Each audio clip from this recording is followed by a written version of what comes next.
শরীর সুস্থ না থাকলে কিছুই ভালো লাগে না, শরীরটা একেবারেই ভালো নেই। তো সেই কারণে বাইরে এসে বসলাম একটু আম গাছের তলায়। এই যে আমার বাড়ির যে আম গাছ, সেই আম গাছের তলায় এসে বসলাম। আর অন্যান্য দিন যখন শরীর সুস্থ থাকে আমি এটা স্নানও করে নিয়েছি নিজে নিজে। কোন আমটা গো?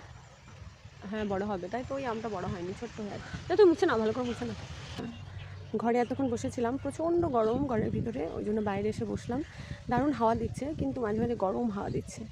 এবার যখন শরীর সুস্থ থাকে তখন তো মেয়েরা যাবতীয় কাজকর্ম থেকে শুরু করে সবটাই বাড়িতে করার চেষ্টা করে। আমার এই চোখগুলো ফুলছে, ঠিক আছে, চোখের তলাগুলো, চোখের উপরগুলো ফুলছে, জানি না কেন। যাই হোক, তো এবার যখন শরীর অসুস্থ থাকে তখন যখন মেয়েরা কাজকর্ম করতে একটু কষ্ট পায়, সেই মুহূর্তে অবশ্যই পুরুষ মানুষটির উচিত তাকে সম্পূর্ণভাবে সাহায্য করা।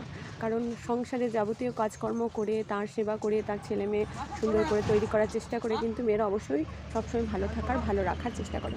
তাই তাদেরকে ভালো রাখতেও কিন্তু উচিত বাড়ির মানুষজনকে একটু সহযোগিতা করা।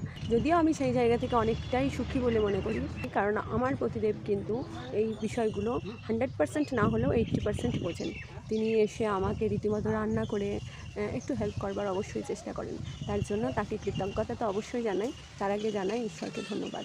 আর যারা মেয়েদের বোঝো না তাদেরকে বলবো, তাদেরকে একটু বোঝো, একটু বোঝার চেষ্টা করো। তারা কিন্তু নানান কাজকর্ম করে বাড়িতে সবাইকে দেখাশোনা করে সবাইকে সুস্থ রাখার চেষ্টা করে, এর থেকে বড় কিছু আর হয় না।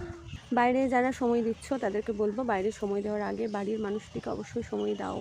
কারণ বাইরের মানুষটি কিন্তু তোমার বিপদে আপদে পাশে থাকবে না, বাড়ির মানুষটা কিন্তু ঝাঁপিয়ে পড়বে। তাই সবার শরীর সুস্থ থাকুক, সুন্দর থাকুক, এই প্রার্থনা করি।